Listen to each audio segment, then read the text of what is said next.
Invest பண்ணணும்னு சொன்ன உடனே நம்மளோட மைண்ட்ல தாட்ஸ் வருமா? அதாவது நம்ம பணம் போடணுமா, அப்படி இல்லைன்னா நம்ம ஏதாவது பண்ணணும்னா நம்மள அதை இழுத்துட்டு போயிருமா, அல்ல செக் பண்ணி பார்த்துட்டு இருக்கோமா? இதை பத்தி இந்த லெசன் ஃபுல்லா பார்ப்போம். இன்வெஸ்ட்மெண்ட் எப்படி பண்ண போறோம், அதுல என்னென்னலாம் நம்ம ஞாபகத்துல வச்சிருக்கணும், எப்படிலாம் மைண்ட் செட் ப்ரிப்பேர் பண்ணணும், அந்த மாதிரியான விஷயத்தை தான் இந்த செகண்ட் லெசன்ல பார்க்க போறோம். நம்ம ரிஸ்க் எடுக்கல அப்படின்னா என்ன ஆகும்? 9th ஒன்றில் பார்த்திருப்போம்.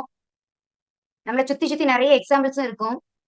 25 வயசுல யார் கையும் நம்பி இருக்க கூடாதுன்னு நினைக்கிற நம்ம அதுக்கப்புறமும் அந்த மாதிரி இருக்கோமா அப்படிங்கிற ஒரு பாயிண்ட்டும் 9th ஒன்றில் பார்த்திருப்போம்.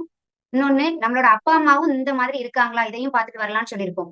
சோ இந்த ரிஸ்க் எடுக்கல அப்படின்னா என்ன ஆகும்? ரிஸ்க் எடுத்த ஒரு வாய்ப்பு இருக்கு. ரிஸ்க் எடுக்கலாம் சுத்தமா மோசமான நிலைமையில போகுமா? ரிஸ்க் எடுக்கலன்னா அடுத்தவங்க நம்ம டிபெண்ட் பண்ணிட்டே வாழ்ற மாதிரி போயிடும்.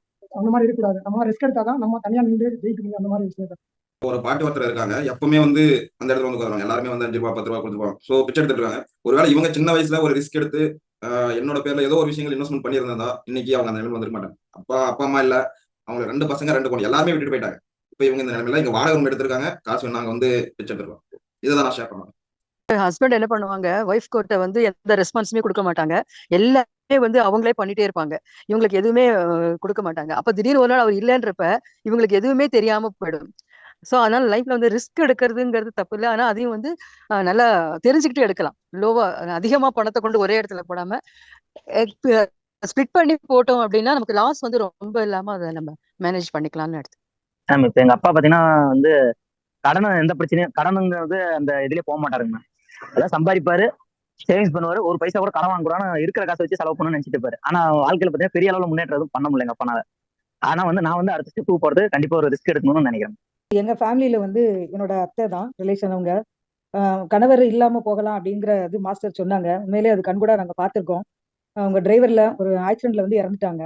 பாத்தீங்கன்னா கடைசி நேரம் அவங்களால வீட்டை விட்டு வெளியில கூட போக மாட்டாங்க. ஒரு ஹவுஸ் ஒய்ஃப், ஒண்ணுமே தெரியாது, எந்த ஒரு இன்வெஸ்ட்மெண்ட் கிடையாது. வந்த பணத்தை எல்லாத்தையுமே என்ன பண்ணாங்கன்னா ஒரு சேமிச்சு வைக்கணும்னு இல்லாம எல்லாத்தையும் இது பண்ணிட்டு 2 பொண்ணு 2 ஒரு பையன், ரொம்ப கஷ்டமான சூழல்ல அவங்க இருந்தாங்க. சாப்பாட்டு கூட வழி இல்லாம அவ்வளவு ஒரு சூழல்ல இருந்தாங்க. அப்போ இந்த இடத்துல வந்து கண்டிப்பா நம்மளும் வந்து என்னைக்கு எதுனாலும் சரி நின்று போகலாம். இப்போ இன்னைக்கு வந்து நம்ம இன்வெஸ்ட்மெண்டோட இருக்கணும் அப்படிங்கறது நான் தெரிஞ்சுக்கிட்டேன். நம்ம இதெல்லாம் பார்த்துட்டு சுத்தி நடக்கிற விஷயங்கள் எல்லாம் பார்த்தாச்சு. சோ ரிஸ்க் எடுக்கணும்னு சொல்லி வந்தாச்சு. ரிஸ்க் எடுக்கணும்னு சொல்லி இன்வெஸ்ட் பண்ணணும்னு சொல்லி முடிவு எடுத்தாச்சு. அத என்ன மாதிரி எல்லாம் பண்ணலாம்? நம்ம இன்வெஸ்ட் பண்ண கிளம்பியாச்சு. உடனே அங்க என்னென்னலாம் கிடைக்குதோ ஃபர்ஸ்ட் ஒரு சின்னதா போடுறோம், அடுத்தது வந்துச்சு, அடுத்தடுத்து அந்த மாதிரி போலாமா? அப்படி இல்லைன்னா சார் சொல்ற சயின்ஸ, அந்த சைக்காலஜிய அண்டர்ஸ்டாண்ட் பண்ணி போனா எப்படி இருக்கும்? ரிஸ்க் எடுக்கிறது எவ்வளவு பெரிய மேட்டர், அது எப்படி ரிஸ்க் எடுக்கணும் அதை பார்த்துருக்கோம்.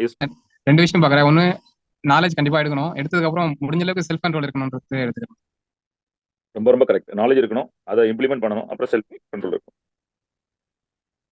ஆயன் சொன்ன மாதிரி எங்க அப்பா ரிஸ்க் எடுக்கவே இல்லை அப்படின்னா, எங்க அப்பாவும் ரிஸ்க் எடுக்கவே இல்லை. நாங்க ஒரு சால் வீட்டுல தாரையில இருந்தோம். அதே சால் வீட்டுல எங்க அப்பா 20 வருஷமா இருந்து முடிச்சுட்டாங்க. 500 ரூபாய்க்கு வீடு வாங்கி அது 50 லட்ச ரூபா போச்சு. நாங்க ஒரு 6 லட்சம் 7 லட்சம் கொடுத்தோம். கொஞ்சம் பொறுமையா இல்லை, ஏய் வாழ்க்கையில ரிஸ்க் எடுத்துக்கூடாது, கடங்காரன் வீட்டு முன்னாடி நின்று கூடாது சொல்லி அப்புறம் பார்த்தா நம்ம வாழ்க்கை கடங்காரன் ஃபுல்லா விடும். பேங்க்ல அவ்வளவு பேர் கடன், ஒரு பேங்க் விடாம அவ்வளவு பேருக்கு கடன். எஸ் ரிஸ்க் தான் அது. ஆனா அந்த ரிஸ்கோட வேல்யூ இன்னைக்கு கல்யாண 4 வீடு 5 வீடு கோடிக்கணக்கான சொத்து அந்த ரிஸ்க் எடுத்தனால வந்துச்சு. நான் மார்க்கெட்டிங் வந்த பிறகு எனக்கு எங்க பாட்டி, சின்ன பாட்டி சொன்னாங்க, பார்க்க போயிருந்தப்ப, நீ எதுக்குடி ஓடுற, உட்கார்ந்துட்டு சாப்பிடுறதுதான் பிரஸ்ல எல்லாரும் சம்பாதிக்கிறாங்கல்ல, நீ எதுக்கு ஓடுற கஷ்டப்படுற அப்படிங்கிற மாதிரி சொன்னாங்க. நான் அன்னைக்கு எதுவுமே சொல்லல. ஏன்னா இங்க பிரஸ்லயும் நிறைய இன்வெஸ்ட் பண்ணிட்டு எல்லாரும் அந்த கடன்ல தான் இருக்காங்க. நான் எப்படி உட்கார்ந்துட்டு சாப்பிட முடியும்? அந்த இது எனக்கு ஞாபகம் இருந்துச்சு. அதனாலதான் ஆதியை வந்து இப்பவே அந்த ரிஸ்க் எடுக்கிறதுக்காக உள்ள கொண்டு வந்தேன். நானும் எடுத்துட்டு இப்ப அந்த நாலேஜ படிச்சுட்டு இருக்கேன். எம்எம்பிக்குள்ள வந்த பிறகு ஆதியும் இதுல கொண்டுட்டு வந்தாச்சு. இன்வெஸ்ட் பண்றோம் அப்படின்னா சார் சொன்ன அந்த சைக்காலஜி தெரிஞ்சுக்கணும். இந்த ஃபர்ஸ்ட் வீடியோல பார்த்த மாதிரி, சரி நெக்ஸ்ட் ஒரு செகண்ட் வீடியோல பார்த்தோம், முதல்ல ஒரு இது கிடைக்குது, ஒரு பணம் கிடைக்குது, அதை எடுத்துட்டு வந்திருக்கலாம். அப்போ அப்படி இல்லைன்னா அதோட ஸ்டாப் பண்ணி இருந்திருக்கலாம். மேலும் மேலும் போகணுங்கிற ஆசையும் வரக்கூடாது. அது எந்த அளவுக்கு அப்படிங்கறது எல்லாமே இந்த கண்டினியூஸ் இதுல பார்ப்போம். 1 கொடுத்தா 10 கிடைக்கும் அப்படின்னு சார் பாயிண்ட் சொல்லியிருந்தாங்க. அந்த மாதிரி மைண்ட் செட்ல 10 கிடைக்குங்கிறதுக்காண்டி போறோமா, அதையும் நம்ம பாத்துக்கலாம். இது கொடுத்தா நிறைய நம்மளுக்கு வருதுன்னு சொல்லிட்டு அங்க போறோமா, நம்மளுக்குன்னு ஒரு சைக்காலஜி, நம்மளுக்குன்னு ஒரு மைண்ட் செட், நம்மளுக்குன்னு ஒரு அந்த இன்வெஸ்ட்மெண்ட்ல நான் இதை தான் பண்ணுவேன்னு சொல்லி ஒரு ஸ்டாண்டர்ட் வச்சுக்கிட்டு போகலாம். இன்வெஸ்ட்மெண்ட் சயின்ஸ் இந்த மைண்ட் செட் இல்ல அப்படின்னா நம்மளுக்கு என்னெல்லாம் ஆகும்? நம்மளோட பணம் போகும், நம்மளோட ஹெல்த் போகும், வேற என்னென்ன மாதிரியான லாசஸ் எல்லாம் நமக்கு நடக்கலாம். மேல அடுத்தவங்க வச்சிருந்த நம்பிக்கையும் ஸ்பாயில் ஆயிடும். ஒரு பணத்தை கூட சரியா கொண்டு போய் போட தெரியலையே அப்படின்னு நம்புறது எப்படி? ஃபேமிலிலயும் இதனால ப்ராப்ளம் வரும். ஏன்னா வீட்டுல வந்து அந்த பணம் வச்சு வேற ஏதாவது இது பண்ணிருக்கலாம்.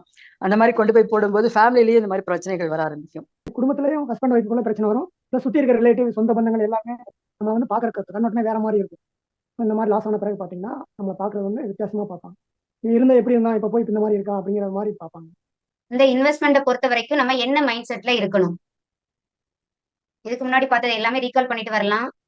ஏன்னா இதெல்லாம் தான் கண்டிப்பா எடுத்துட்டு போக வேண்டிய பாயிண்ட்ஸ். இன்வெஸ்ட்மெண்ட் பண்றோம், நம்மளுக்கு மைண்ட் செட் என்னவா இருக்கணும்? நான் இன்வெஸ்ட் பண்ணக்கூடிய பணம் சப்போஸ் காணாம போயிட்டா கூட எனக்கு அதனால பெரிய பாதிப்பு இல்லை. படிச்சு தெரிஞ்சுக்கிட்டு எதுல இன்வெஸ்ட் பண்ணணும் அப்படின்றத பார்த்து இன்வெஸ்ட் பண்ணணும். ரெண்டாவது வந்து பொறுமையா இருக்கணும். இன்வெஸ்ட் பண்ணிட்டா அவசரப்படக்கூடாது.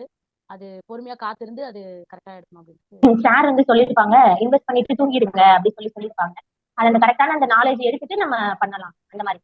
அந்த தூக்கம் வரணும்னாலும் நம்ம அதுக்கு எவ்வளவு இன்வெஸ்ட் பண்ணிருக்கணுங்கிறது வேணும். அந்த தூங்குற மாதிரியான இன்வெஸ்ட்மெண்ட் பண்ணிட்டு தூங்கலாம். அதாவது நான் இந்த இன்வெஸ்ட்மெண்ட்டை மட்டும் தான் நம்பியிருக்கேன் ஃபியூச்சர்ல, அந்த மாதிரி இல்லாம இருக்கும். இதுல வந்து நிறைய பேர் வந்து ஒருத்தர் சொன்னாங்கன்னு சொல்லிட்டு அவங்க என்ன பண்ணுவாங்க, அவங்க வீட்டுல இருக்கிறவங்க சொந்தக்காரங்க மாமா அக்கம் பக்கம் எல்லாரையும் கூப்பிட்டு இன்வெஸ்ட் பண்ண வச்சிருவாங்க. அப்புறம் கடைசியில பார்த்தா இவரு நான் பண்ணிருக்கேன் நீங்களும் பண்ண பணம் வந்துருன்ற ஹோப்ல பண்ணுவாங்க. கடைசியில பார்த்தா எல்லாருக்கும் லாஸா நிற்கும். இவர் அந்த ரெஸ்பான்சிபிலிட்டி எடுக்கவும் முடியாது. ஆனா அந்த இடத்துல இவரோட நேம் ரொம்ப ஸ்பாயில் ஆயிடும். எல்லாரும் பண்றாங்க, நம்ம யோசிக்கணும். இவ்வளவு பேர் போறாங்கன்னா இதுல நம்ம கிடைக்குமா, என்ன கிடைக்கும், எது கிடைக்கும்ன்றதை யோசிச்சு பண்ணணும்னு எடுத்துக்காங்க. நல்ல பாயிண்ட். சார் கூட சொல்லியிருந்தாங்க, ஒரு கூட்டமே போதா, அப்போ ஒரு நிமிஷம் நின்று யோசிச்சுட்டு போகணும்.